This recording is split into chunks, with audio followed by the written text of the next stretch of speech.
His name was Fleming, and he was a poor Scottish farmer. And one day he was out trying to make a living for his family, and he heard a cry for help coming from a nearby bog.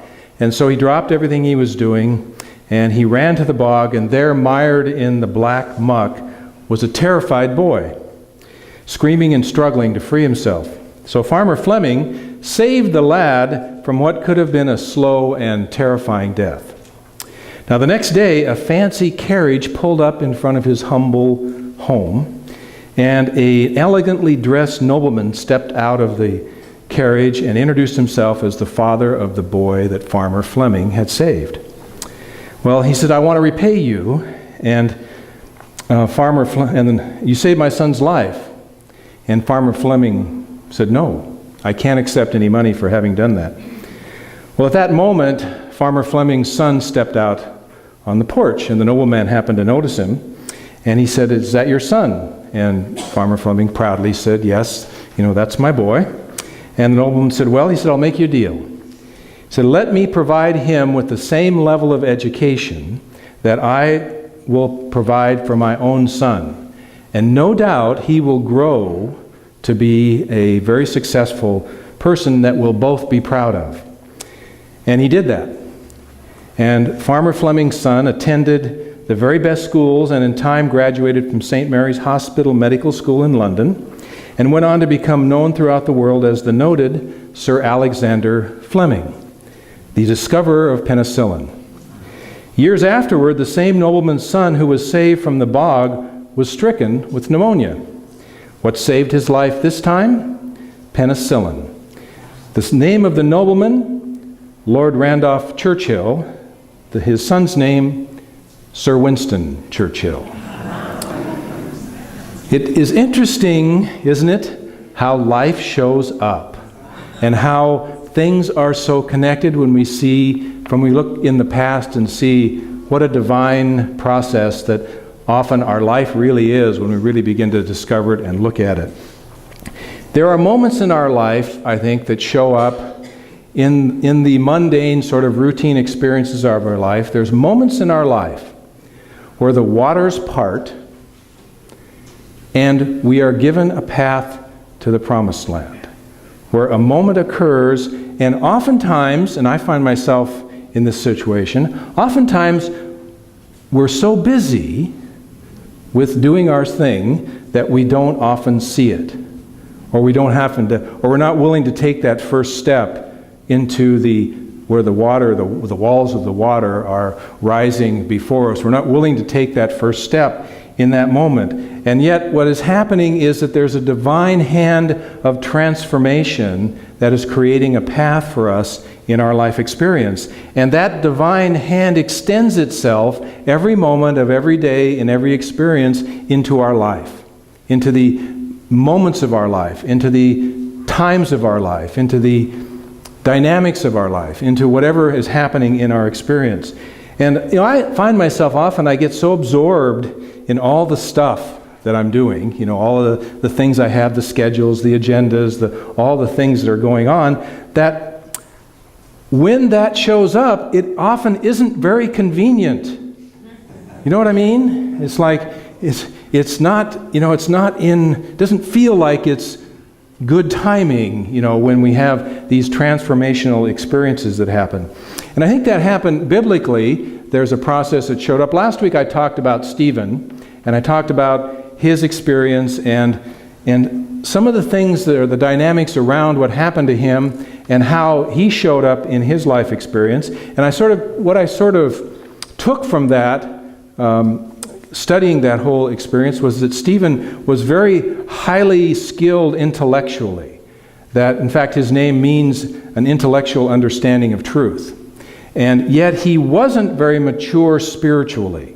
He had not yet taken his understanding of truth and grounded it into his life experience to the extent that he was able to temper what it is that he did. He was able to temper his personality because he apparently had this very forceful, willful sort of personality that showed up, and he was very smart. And so he was able to speak eloquently, and he used that, and before the Jewish leaders, and he gave his sermon to them and really got them angry because he wasn't able to show up in a way that he could present what he had without getting in their face. And that's who he was. And so the result of that was he got stoned.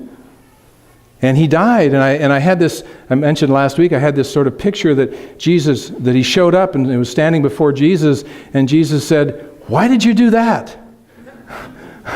I had just set you up to be of service to me, and then you do that." You know, and that's sort of my projection of the way that's what I sort of sense, that since I have the same name and have some of those characteristics that he had, that perhaps I've had those experiences in my life as well. And it's interesting that in the person that was standing by there in the affirmation of Stephen's stoning was a fellow named Saul. Now, the mantle in that moment, I sense, went from Stephen to Saul. And Saul decided in that somehow he stood there and he said, okay, it's okay to persecute these folks. And he took up that mantle of persecution to the folks, they called them the Way, which would be the original Christian group, the apostles and their followers. Saul decided that he was going to lead the charge to persecute them, and he did. He was on a roll, and he was intense, he was forceful, he had all these characteristics, he was relentless, organized, focused, energetic. And those were all the attributes that Jesus needed to move his message forward. Those were the things he recognized, I believe, in Saul that perhaps could fulfill that role that may have been maybe Stephen was initially supposed to do, and here it is for Saul to do. And so Saul is on a roll. I mean, he is relentless, and he's impassioned, and he doesn't care what he does. He throws the book out the window, and he does anything he needs to do. And so he's on the road to Damascus, and he got some letters from some folks, and he was headed to Damascus to find the followers of Jesus and bind them and bring them back. And here's how it goes in the Bible. It says, "But Saul, still breathing threats and murder against the disciples of the Lord, went to the high priest and asked him for letters to the synagogues at Damascus, so that if he found any belonging to the Way, men or women, he might bring them bound to Jerusalem. Now as he journeyed, he approached Damascus, and suddenly a light from heaven flashed about him. And he fell to the ground, and he heard a voice saying to him, 'Saul, Saul, why do you persecute me?' And he said, 'Who are you, Lord?' And he said, 'I am Jesus, whom you are persecuting, but rise and enter the city, and you will be told what you are to do.' The men who were traveling with him stood speechless, hearing the voice, but seeing no one. Saul arose from the ground, and when his eyes were opened, he could see nothing. So they led him by the hand and brought him into Damascus, and for 3 days he was without sight and neither ate nor drank."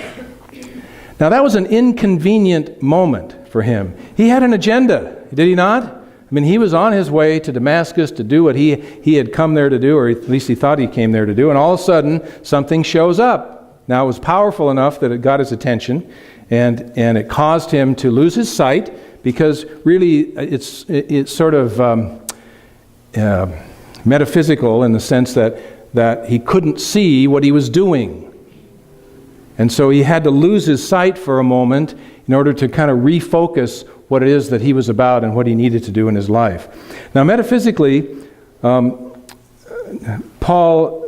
Saul means one who is zealous in his search for God, but is so filled with the religious ideas that have been inculcated by his previous training that he resists the true Christ's understanding.